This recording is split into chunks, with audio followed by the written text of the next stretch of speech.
हाय दोस्तों, आज पढ़ेंगे हम पास्ट परफेक्ट टेंस। कौन सा टेंस पढ़ेंगे? Past perfect tense. इससे पहले पढ़ा था हमने पास्ट कंटिन्यूअस। आज पढ़ेंगे पास्ट परफेक्ट टेंस।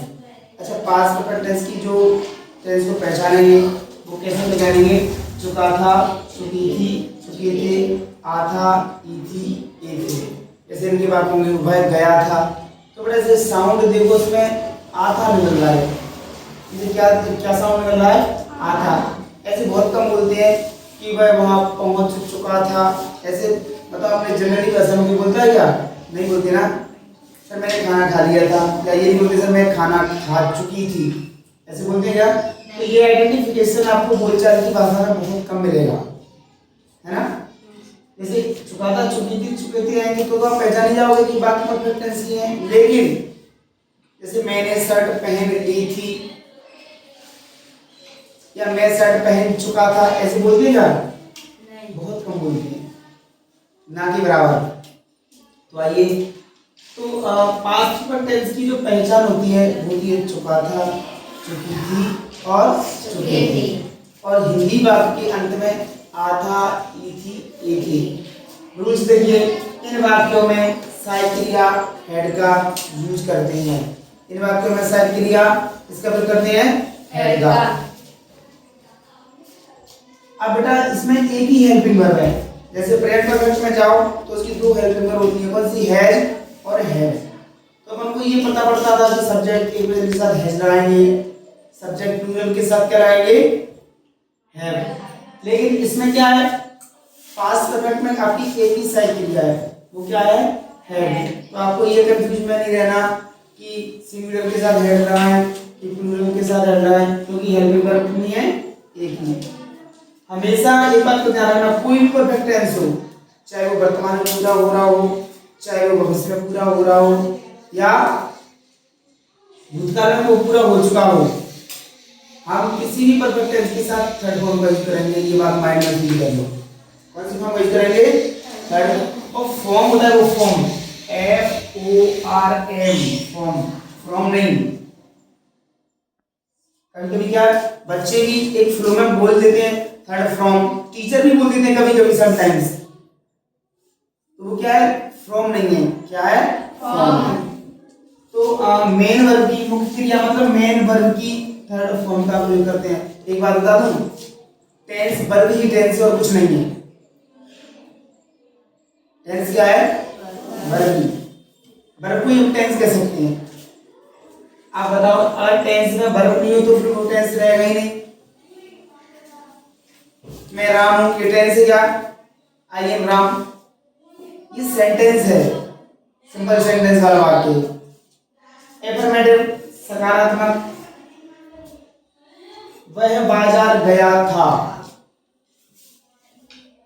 इसमें किसी काम के क्रिया होने का पता पड़ रहा है। किसका पता पड़ रहा है?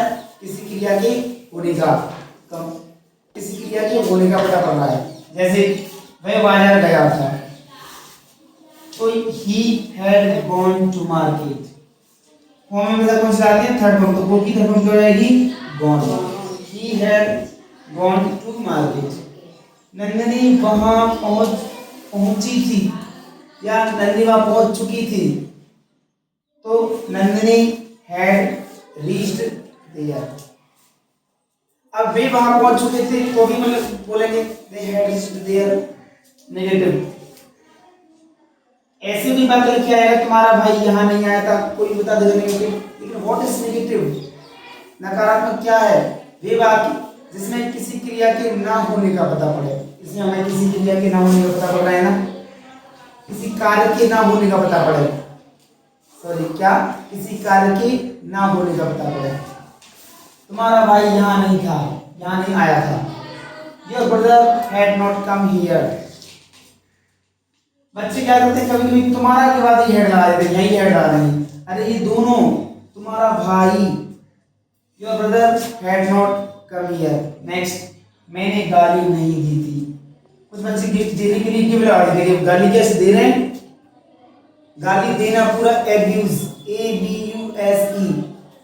मैंने गाली नहीं दी थी, आई हैड नॉट अब्यूज्ड। मैंने राम को गाली नहीं दी थी, I had not abused to Ram. Next first interrogative. मैं हर टेंस में बताता हूँ कि फर्स्ट इंटरोगेटिव बी पार्ट होते हैं।